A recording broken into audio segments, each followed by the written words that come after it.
You are not your mental illness, babe. You are amazing. You are enough. You are worthy. You are loved. Remember that, babe. There's absolutely nothing wrong with you. Mental illness does not define who you are unless you let it. It doesn't have to be what you are. It's just something that you have. I like it, I like it, I love it, I love it. She know that I am head honcho. Better get over here, baby, pronto. You say that you want that new condo, girl, I better love it.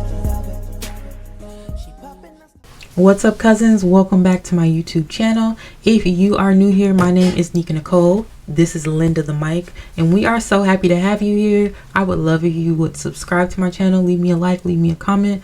You'll definitely love it here. Money back guaranteed. As you can tell by today's title, we are hitting it hard and heavy, babe. We are hitting it hard and heavy. And before I get into what the topic of this video is today, I just want to say mental illness does not define who you are. You are not your illness. It's just something that you have. Never let anybody tell you differently. I know sometimes you might feel that way, but it's definitely not true at all. You are who you want to be.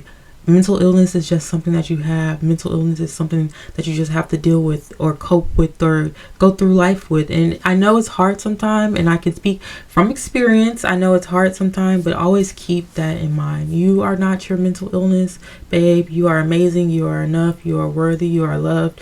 Remember that, babe. So there's absolutely no shame on my end. I'm not ashamed to share my story. I'm not ashamed to tell people. And I'm making this video because I know that there are some people out there that are struggling with mental illnesses who need a voice, who need somebody to relate to, who need someone just to tell them that it's going to be okay. So I was diagnosed with bipolar 1 and manic depression and a little sprinkle of OCD, I guess, for a little razzle dazzle because the other two weren't enough. But I was diagnosed with those 3 diagnoses in 2022. It's definitely been a journey, but had I not just told you, or if I don't tell people, you would have no idea that I have bipolar, or that I'm have manic depression or chronic depression or OCD.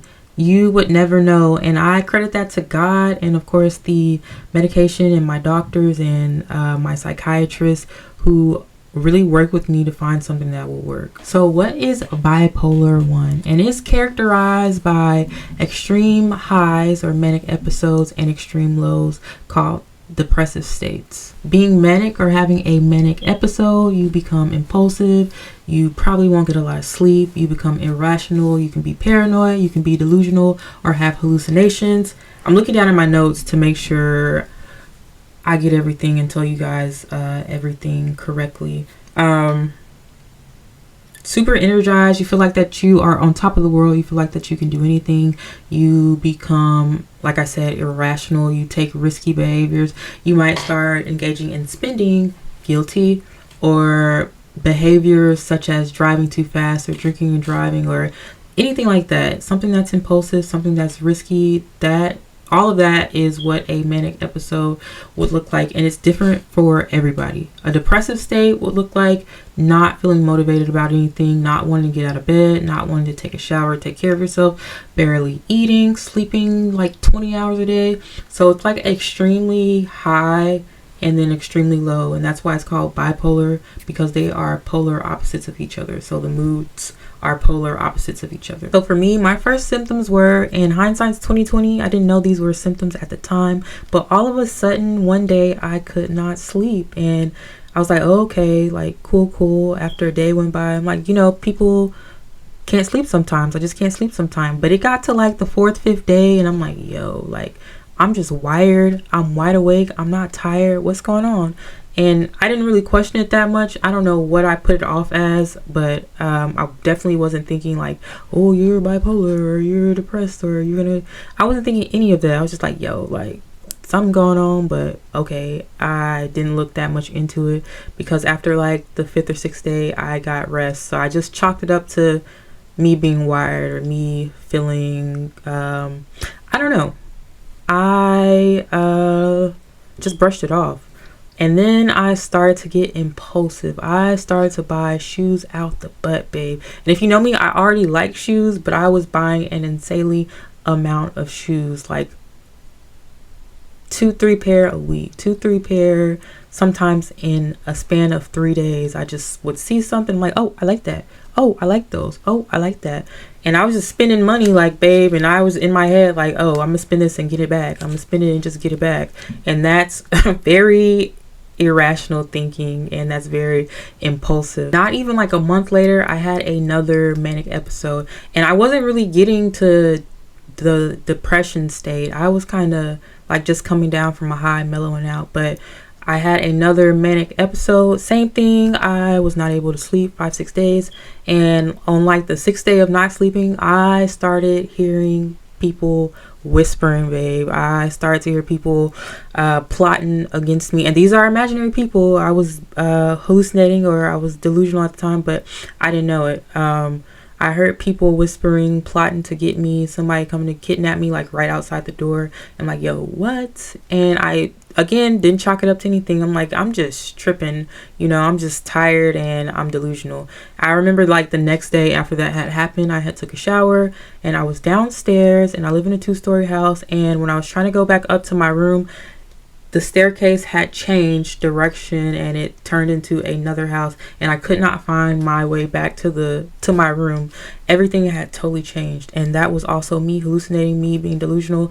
But I didn't know what was going on. I did not know what was going on. I kept it to myself for the longest. I was just like, it's because I'm tired. It's because I'm sleepy, babe. I haven't been going to sleep. But I still didn't look further into it. However, what triggered it for me and what made me seek out help is I was on a birth control, and I'm going to name it Yaz. Do not take Yaz if you're a female and you use birth control. The reviews, oh my gosh. I wish I would have read the reviews before I got on it. It was nothing but people saying this medicine has made me into a person that I do not recognize. I feel about self-canceling all the time. I'm angry all the time. I'm mad all the time. Sometimes I'm happy. Babe, that triggered like everything for me. That triggered like the depression state, the highs, the lows, the not sleeping for days, the sleeping for 20 hours, not being able to eat, not be able to take care of myself. Freaking birth control opened the floodgates. And I guess like it's always been there, but it's been like dormant. So obviously it's always been here, but I haven't had anything to trigger it, or I haven't had a significant event for it to come out. I don't know if that makes sense. Does that make sense to you? At the same time, I was talking to this young man while I was going through these symptoms, and I didn't know at the time, but he was saying like I was basically like the most horrible person that he's ever tried to talk to, because I was lashing out against him. I was going through these symptoms, and I didn't know at the time until the end of our relationship, until he told me what was going on. And again, hindsight is 2020. I didn't connect it to be able to put like 2 and 2 together, to know that I was doing this because of I'm bipolar, or I'm manic right now, or I'm depressed right now. I didn't know that I was doing this to this young man until he told me at the end of our relationship. Our breakup, we weren't even together, we were just talking, but our breakup like added fuel to the fire. And I knew like it was a problem, because I don't know, that just took everything that I had left out of me. I know that it was a problem because it wasn't even that serious. It wasn't a relationship like that, but I felt like it was the end of the world. I could not let that boy go. I don't know. Well, I know now that I was in a depressive state or a manic state, but at the time, I felt like my world was ending. I did not want to be here. And I'm like, yo, this is a problem. And I finally went to my mom to let her know what was going on, to let her know what I was thinking, let her know what I had planned on doing. That breakup sent me into a very depressive state. And when I mean I was low, babe, I was low. I was sleeping like 20 hours a day. I couldn't eat. I wasn't taking care of myself. Couldn't shower. Couldn't get up and brush my teeth and whatever. Like I said, I have no shame in sharing my story. So I wasn't doing anything, babe. All I did was sleep, because that's the only way I felt like I could handle, I don't know any other way to describe it, but pain. It felt, even though it's not a physical pain, what I was experiencing was painful, and the only way I could get rid of that pain was by going to sleep. And obviously that led to thoughts of me wanting to not be here anymore, but that's all I could do. I knew that if I did something rash, you know, what about my family? What are people going to think? Or what, you know? So all I could do was sleep. All I could do was wake up for a couple of minutes, and once the reality of everything hit me, the birth control messing me up, the breakup messing me up, I had to go back to sleep because that was the only way that I was making it through the days. I finally saw help when one night I had to call my ex for him to calm me down or talk me down, and he was like, yo, you need to go get some help. And it was like 1 o'clock in the morning, and I went to an ER, and I wasn't thinking at the time. I went to an ER and let them know that mentally I was not doing well. They sent me back, and the doctor came in. He's like, what's going on? And I told him, and he was like, the only thing that I can give you is something to help you sleep. And I made the mistake of going to ER instead of an actual hospital where they may have been able to admit me. But once that doctor said, like, basically it was nothing that he could do, that's when I was like, oh, I need help for real, for real. So I reached out to my mom, like I was saying, and she really facilitated everything. Shout out to my mom. She got me the help that I desperately needed. I think like the next day after I had tried to check into a hospital, she found a psychiatrist, and I had an appointment the very next day. My first psychiatrist, oh my God, she was just a pill pusher. She was, you know, Mean Girl, she's a pill pusher, babe. She was just pushing pills. She didn't like listen to what I was going through. The only thing that she harped on was when I told her I was feeling like this because of a breakup. She was like, she literally said, everybody goes through breakups. You just something that you have to get over. Like, who says that? Who says that to somebody that is like at their low? And she knows that because I came into the appointment telling her how I was feeling. Who freaking says just basically get over it, or YOLO, or babe, like what? So my first psychiatrist didn't work out. Then I had another one who I felt like, again, like she wasn't listening to what I had going on. She kept everything surface level, and again, she just prescribed me some pills that did not work. My third psychiatrist, I love her now. Like I was saying in the beginning of this video, it has taken a year to find the right combination, and I'm still working on it, the right combination of medicine or medication.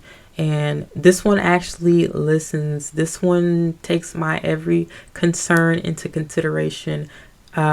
She's helped me with the manic episodes, and I don't really have, and I thank God for this, I don't really have depressive states. I had that one after the breakup, but I am mostly manic. I still have delusions, still have hallucinations. I still don't sleep sometimes. However, she said that that's just going to happen sometime. It's something that you have to just cope with and know that your days are going to be mostly good, but sometimes they might not be, and that's okay. I know better ways to deal with it. I know what I need to do. I know what it feels like when an episode is about to come on, so I can prepare myself. But shout out to my third psychiatrist because she was definitely the help that I needed. And like I said in the beginning of this video, I don't know if people that I know are watching this video, but if they don't watch this video, or had I not told them, or had I not just put this as the title, you would never know that I was dealing with any type of mental illness.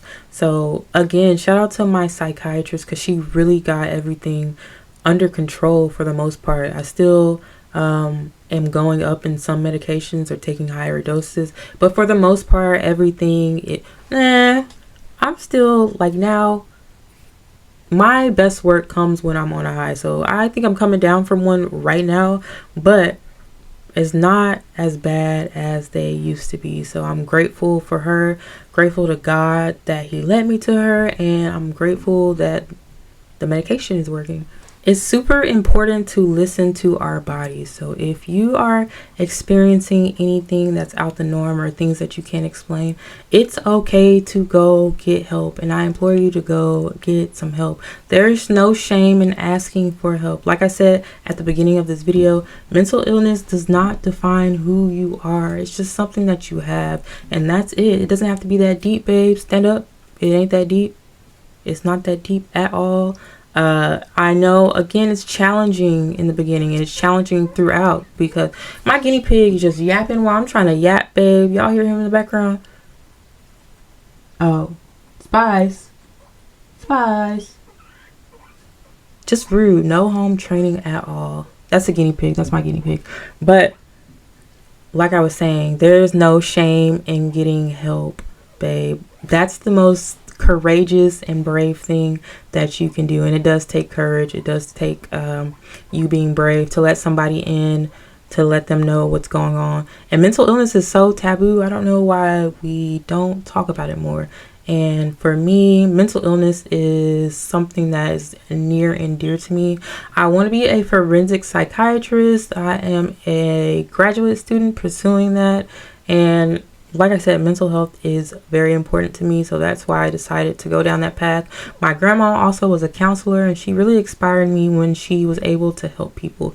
And even for me, if it's just one person that I help by making this video or offering words of encouragement or just being relatable, that is enough for me. Like, that will do my heart so much good. If I just touch one person, babe, that's just, to me, that's just mind-boggling. To me, it's amazing. I know I didn't get too in depth about everything, and I have no problem with doing so if nobody wants to hear more or have any questions. I really just want to hop on here because I was watching a YouTube video the other day where another person was talking about what it's like living with bipolar 1, or I think they had 2. The guinea pig, babe, please, please, please, I'm trying to record. Like I was saying, I was watching this video on YouTube, and there were so many people in the comments saying that they needed to hear this, or they needed to find someone who was relatable. And like I said in the beginning, just someone to give them a voice, someone to make them feel heard, someone to make them feel seen, someone to validate them, someone to let them know that they're not crazy, let them know that there's nothing wrong with them. So that's why I was like, let me share my perspective, let me share my experiences. Like I said, if you didn't watch this video, or you didn't see the title of this video, or had I not just told you what I am dealing with, you would never ever know. God is so good that he took me like from the lowest I've ever been to a place that I am happy. I am proud of who I am. I'm not ashamed of anything that I'm going through. Like I said, you are enough. You are amazing. You are kind. You are important. You matter. There's absolutely nothing wrong with you. Mental illness does not define who you are unless you let it. It doesn't have to be what you are. It's just something that you have. If there's something you want to discuss about mental illness, anything at all, just let me know in the comment section. Let me know on the community tab. I would love to talk about it. 1, I love talking, and 2, I'm very passionate about mental health, like I said. So if there's anything at all, even if it's pertaining to me that you want to know more about, I'm an open book. I'm not ashamed. I'm not scared to tell my story. I'm not afraid that people will look at me differently. Just let me know, babe, and we can definitely do that.